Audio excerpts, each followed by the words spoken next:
You have James Conner falling to the 4th round. Conner falls to the 4th round. That is how crazy this draft board is. That may be the greatest catch I've ever seen in my life. Every time I ask y'all what video you want us to talk about, y'all always have some fantastic suggestions. I just went over yesterday and I asked the people in our Discord chat, I asked the people on locals, I said, what videos do y'all want to see this week? Just anything you have, I'm all ears. And Yeater came up with a fantastic suggestion on a video. He says, I'd like to see a video on your thoughts on adjusting draft strategy during the draft when other drafters are either over or undervaluing certain positions in reach on guys. I'd like to see the best concepts to take advantage of this when it happens. So I figured, hell, we have over 300 real money fantasy football drafts. So let's go out of our way. Let's try to find the perfect example of a draft that my strategy got thrown out the window, that people in this draft went crazy. They hit receiver, receiver, receiver to the point where I wanted to start wide receiver heavy, but through the first 7 rounds, I only drafted one of them. I still love the team. I'm going to be excited about this. But before we get into it, please go down there, drop a like on this video, subscribe to the channel. And if you want to be a part of the conversation, if you want to be a part of the flock, make sure you go to the link in the description. There's a link to our free Discord chat. I don't know why I don't tell y'all about this more. There are thousands of people in that chat. There's a ton of solid fantasy football advice with a lot of smart people you can take advantage of, but find that link in the description. It's free. If you don't want to do it, hell, don't do it. But let's dive into this draft board. And lucky for us, I'm sitting here at pick 6 and you have Austin Eckler, you have Derrick Henry, you have Davante Adams, you have Najee Harris, you have Travis Kelce, all available. And I don't know if I knew this draft room was going to be wide receiver heavy, but I was like, you know what? Let's go ahead. Let's grab Stephon Diggs over there on Underdog. I really like taking Stephon Diggs at pick 6, considering the fact that you are going to have fantastic running backs falling to you in almost every single draft in rounds 2, 3, 4, and 5. And you're going to have these wide receivers pushed up in general way more often than you would see in a regular fantasy football draft. So I go ahead, I take Stephon Diggs at pick 6, and exactly what we thought was going to happen does. We have some running back value making it to us in the 2nd round. You have at receiver Davante Adams, Mike Evans, CeeDee Lamb, Deebo Samuel. They're all off the board. We can't grab our elite level tight end in Mark Andrews. Y'all know I love taking Mark Andrews in the 2nd round. So we have to go ahead. We have to grab a running back here. Usually I'm taking Aaron Jones in the middle of the 2nd round. With hindsight, I probably should have taken Saquon Barkley, but this is a draft from like a month ago. And DeAndre Swift had an ADP of around 14. So I was looking at it going, okay, well, if we're going to get DeAndre Swift falling to us 3, 4, 5 picks past his ADP, let's take DeAndre Swift here. I'm drafting over 300 teams. It's not like I can draft 300 teams and not have a single share of Swift. So we take DeAndre Swift at 19. And going forward, what is our plan? Our plan is in the middle rounds to hammer in wide receivers. But after we take DeAndre Swift, you have T. Higgins, Tyreek Hill, Alvin Kamara, Leonard Fournette, Barkley, Pitts, Javonte, Keenan Allen, and A.J. Brown all off the board. So at this point, I'm like, okay, please, Josh Allen, fall 1 pick to us. Fall. We are sitting there at 29. Best players available. Nick Chubb, then Josh Allen. Nick Chubb sitting at the very top of ADP. And we sit there. We are on the clock really hoping we have Allen. Josh Allen goes to pick 29. So now we are stuck in no man's land.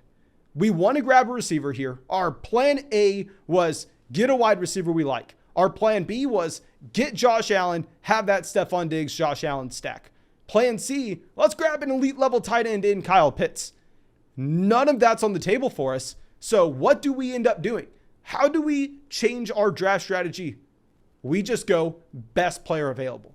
When in doubt, in the early rounds in particular, best player available is going to be more times than not the way you want to go. Please stick to the end of this video to see how this team turns out because we have some craziness in the middle rounds here. So after we take Nick Chubb at pick 30, you have another run on these wide receivers. Waddle, Pittman, Mike Williams, DJ Moore, Hollywood, Jerry Jeudy, Sutton, Deontay Johnson. You have a total of about 7-8 wide receivers going off the board here in a row. You have James Conner falling to the 4th round. Conner falls to the 4th round. That is how crazy this draft board is. Okay, so after you have that run on wide receivers, we're on the clock. Pick 43. We want a wide receiver, but Darren Waller falls to us. Y'all know I'm of the opinion that if we are trying to find the highest upside possible on Underdog Fantasy, because this is a Best Ball Mania draft on Underdog Fantasy. If you're not familiar with that, a Best Ball Mania draft on Underdog Fantasy is going to be a $25 buy-in where your first place, second place teams get paid in your 12-team league, but a small percentage of every single league pot is set aside for that playoff tournament at the very end of the season, weeks 15, 16, and 17, and you get that playoff tournament invite if you were first or second place in your 12-team league. So what this incentivizes for is trying to have a team, trying to have a construction overall that prioritizes a crap ton of upside in that 3-week stretch. There's $2 million to first place. There's $1 million to second place, and prices like that all the way down the line, life-changing money. So you are looking for the highest ceiling possible. I love going with an elite level tight end with that construction because you're also going to be able to only have to draft 2 tight ends on this build. And of course, if you have not done so already, go sign up for Underdog Fantasy. Go use promo code FLOCK when you sign up. When you go and sign up for Underdog Fantasy and you use promo code FLOCK, they will match your first deposit dollar for dollar up to $100. You'll get our 2022 rankings, our 2022 Dynasty rankings, our 2022 Dynasty Rookie Draft Guide. And on top of this, you are going to get a 100% deposit match so you can have some fun, fire up some drafts with us. But we go Darren Waller, pick 43. So we are 4 rounds in. Our initial draft strategy of hit wide receivers early, find great running back targets late with upside is out the window. At this point, we are starving for receivers. We really want to grab a Chris Godwin in the middle of round 5. We want to find some wide receiver value. But after we take Darren Waller, you have Terry McLaurin, Allen Robinson, Amari Cooper, Gabriel Davis, Chris Godwin all off the board. And guess who falls to us in the middle of the 5th round? Cam Akers makes it to us at pick 54. It doesn't fit our build at all. We still need receivers. We need receivers desperately. But what am I supposed to do? It's Cam Akers at pick 54. We go Cam Akers. We just go ahead. Best player available. This is right back to that question. This is a perfect example of how you adjust when your league mates are crazy. So we take Akers, pick 54, and what are we hoping for on the way back around? Give us Drake London. Give us Elijah Moore. Give us Darnell Mooney. Give us Brandon Cooks. Give us a wide receiver we can get excited about because on Underdog Fantasy, if you are not loading up on receivers, you are going to have a very hard time finding value at the end of the draft. So here we go ahead and watch Juju get drafted. Bateman, Cooks, Burks, Darnell Mooney, Drake London, and Elijah Moore go. Jalen Hurts falls. So we go ahead and say, yeah, we need a receiver. But how am I supposed to pass up on Jalen Hurts? Jalen Hurts, who has the upside to be the quarterback 1 overall in fantasy this season. Jalen Hurts, who had barely 200 passing yards a game last year, yet still finishes the quarterback 6 on a points per game basis, is now falling to us, and he has a dramatically better situation overall. It's laughable to see how good his situation is when he is the number 1 quarterback with offensive line play. He has A.J. Brown coming over. So his wide receiver 1 went from being a rookie Devontae Smith to A.J. Brown. His wide receiver 2 went from being Quez Watkins. I don't know who you want to call it. Jalen, right? I don't know who you want to call it. A street level player to second-year Devontae Smith. Dallas Goedert is a hyper-efficient tight end as well. I have to take Jalen Hurts here. Going back to what we were talking about on Underdog Fantasy, finding that upside for weeks 15, 16, and 17. We go Jalen Hurts, and we say, you know what? I'll grab Amon-Ra St. Brown. I'll grab DeAndre Hopkins. I'll even grab a Brandon Ayuk here in the middle of the 7th. I just need to go ahead. I need to take Jalen Hurts in the 6th. So what happens? You guessed it. Wide receivers flew off the board. Michael Thomas gone. Devontae Smith gone. Adam Thielen gone. Hunter Renfrow gone. Amon-Ra St. Brown, Hopkins, Brandon Ayuk, they're all gone. And if you're looking at best players available, you have Clyde Edwards-Helaire, A.J. Dillon, Elijah Mitchell, Miles. They're all running backs. They're all running backs and tight ends. So at this point, do we panic? Do we go, okay, well, holy crap, there's not even trading available in this league. I can't trade for a wide receiver during the season. I have to start 3 of these guys every single week. We've gone through the first 6 rounds. We only have one guy. No, we do not panic. We stick to our plan. We know that people will eventually have to change their draft strategy. It's not like people can go and draft 9 receivers in a row. They're going to have to take running backs at some point. So when we're looking at Elijah Mitchell at running back versus Sky Moore at receiver, I'm taking Elijah Mitchell. We're taking the rookie running back last year that averaged 100 total yards a game. So we go Elijah Mitchell, and at this point, we are full-blown committed to having every pick over the next 5, every pick over the next 6, every pick for almost the rest of the draft be wide receivers. And lucky for us, pick 91 on the way back, we have wide receiver value falling. This is why you stick to best player available. This is how you build a super team, because we knew that these teams that wanted to slide a single position up the board to an extreme measure, these teams that wanted to take 5, 6 receivers through the first 6, 7 rounds, they had to go through and stop drafting them. They had to at some point take running backs, quarterbacks, tight ends. They were saturated at the position. So with Elijah Mitchell, instead of being the last person in a run of wide receivers, that's the most dangerous place to be. You want to be the first person starting a run. You want to be the first person taking a position, then that run happening. We go Elijah Mitchell. You have no wide receivers off the board, really, for the rest of the round. You have Sky Moore sneaking in there, but from picks 78 to 88, you have 1 receiver going off. Having value fall to us, we get Russell Gage at pick 91. Russell Gage as our wide receiver 2. Russell Gage adding to a roster that has Diggs at receiver as is. At running back, Swift, Chubb, Akers, Elijah Mitchell. At quarterback, Jalen Hurts. We have an elite level guy. We have an elite level tight end in Darren Waller. Bringing in Russell Gage, this is how you find value, knowing that people cannot continue to be crazy. And then in the next round, well, we need upside at wide receiver. We have Russell Gage. He's going to be dominant at the beginning portion of the season. We know with Russell Gage, he can easily be a top 24 guy in games that Chris Godwin does not play. I mean, let me go ahead and pull up Russell Gage's chapter in our 2022 Fantasy Football Draft Guide. If we go ahead and look at Russell Gage, he has increased his yards per route run from 1.2 to 1.6 to 2 through the first 3 years. We look at his target share in Atlanta. Goes from 11% to 18% to almost 20% this past season. We look at this Tampa Bay Buccaneers offense that is now losing the combination of Rob Gronkowski and Antonio Brown, the number 1 and number 2 players in Tampa last year in yards per route run. Getting Gage here gives us a lot of upside at the beginning portion of the season, but Godwin will be back eventually. So what do we need? We need some upside for the end of the year as well. So when we get on the clock here at pick 102, after we take Russell Gage, we are looking at a couple different options. I know most smart people would tell us, Mason, you know what? You got to go ahead and you got to take Kadarius Toney. You got to take Chase Claypool.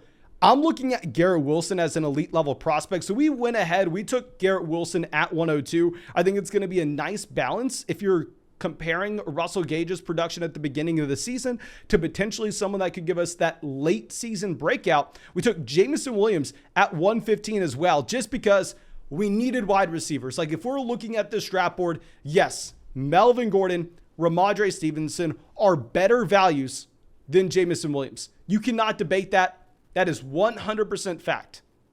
But at the same time, we took the running back value early. And if we are going to continue to stack up that running back value early, we have to possibly reach on someone just a little bit in the later rounds. So we go Jameson Williams in the 10th.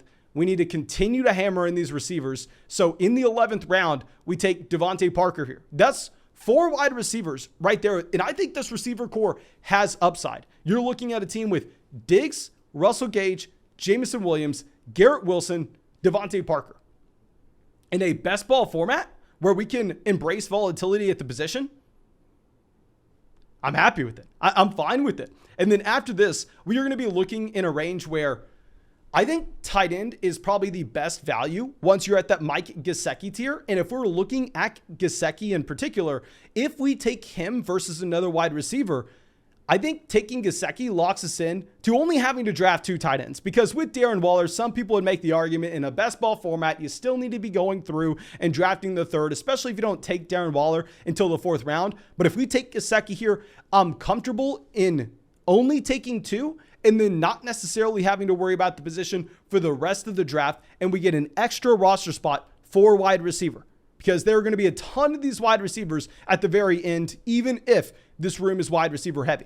So we go ahead, we take Mike Gesicki, and then when we're on the clock in the middle of the 13th, there are a couple different options. I think most people would prefer to go with someone like Jalen Tolbert, but at the wide receiver position, we are trying to formulate in our mind, what is this team betting on? This team is betting on Garrett Wilson to have that elite level breakout. That's exactly what this team needs to find a wide receiver 2 down the stretch for this team to be competitive in that final weeks 15, 16, and 17 stretch. So instead of going out of our way and taking someone like Jalen Tolbert and maybe diversifying our stance across different offenses, we maybe reach a little bit on Corey Davis here, someone that I think could easily be an every down player for the New York Jets this upcoming season. We're already betting on the offense, and Zach Wilson's a quarterback we can get a little bit later on. So we go ahead, we take Corey Davis, pick 150. Now, if I knew Baker was going to be in Carolina, of course we're taking Robbie Anderson, but this draft happened beforehand. Then we take Zach Wilson, 163. We set ourselves up with that New York Jets stack right after Corey Davis. Then in the 15th, we reach on Will Fuller. I don't know what you want me to say. I understand Will Fuller is not signed yet, but Will Fuller, the last time we saw him play football, the man was a top 10 wide receiver on a points per game basis. No, it wasn't in 2019. Last time we saw CMC play football was 2019. In reality, yes, he played like 3 or 4 weeks this past season. I'm not counting that. But Will Fuller played football in 2020, and the man was a top 10 wide receiver on a points per game basis in a best ball format. I'm going to be taking him here. I think he could provide us spike weeks, which is what we need when we pass on wide receivers early. Then we go ahead, we grab AJ Green, pick 187. I think that's going to be a fine complement to some of those productive assets that we took with Jameson Williams and Garrett Wilson for the end of the season, where we know Jameson Williams is going to miss the beginning of the year. If we're going to try to overcome the lack of production that Jameson Williams is going to have at the beginning of the year, might as well take AJ Green here, pick 187, even if I possibly prefer some of the running backs in this range. And then we take Raheem Mostert, 198, a running back that I don't love, but if we grab that 5th guy, I think we're not sacrificing too much of the receiver position. And then this was about a month ago in this draft. So I wanted to make sure that we were taking wide receivers in the 18th round, that we didn't have to worry about them potentially not making the roster, getting cut before the season started. So at that time, I was taking a lot of Velus Jones Jr. I was taking a lot of Tyquan Thornton, 2nd round, just pure field stretching wide receivers that aren't going to be great rookies, but we know that they'll have a roster spot. We know that they'll be out there running routes this upcoming season. So we went ahead and took Velus Jones Jr. at pick 211, especially whenever we have Russell Gage, we have AJ Green, we have these guys that are going to draw targets at the beginning portion of the season. So we have the optionality to take a rookie here that potentially doesn't start to see the field until the second half of the year. But recapping this draft, I think that the lesson to be learned here is please do not panic whenever you have the entire draft room doing something that goes against your strategy. I wanted to come into this draft and take wide receivers early. I was planning on going with the Stephon Diggs and then maybe getting someone like Deebo Samuel in the 2nd round. Maybe getting a Keenan Allen in the 3rd. We were planning on grabbing those receivers early, but when you see everybody in your draft going in one direction, you need to make sure you are not zigging with them. You need to make sure you are going to zag with them. Take the running back value when they're letting it happen at the beginning of the draft. And then you're going to be able to maybe not scoop up a ton of wide receiver value. It's not like we just crushed people by taking a Russell Gage, Jameson Williams on. No, but we can get by with receiver. And if we are having that significant edge at the beginning of the draft, taking positions that people don't want, then all we have to do is get by at the other ones. With this team in particular, we can have elite quarterback play, we can have elite tight end play, potentially elite running back play. And as long as we are adequate at the wide receiver position, we can get by.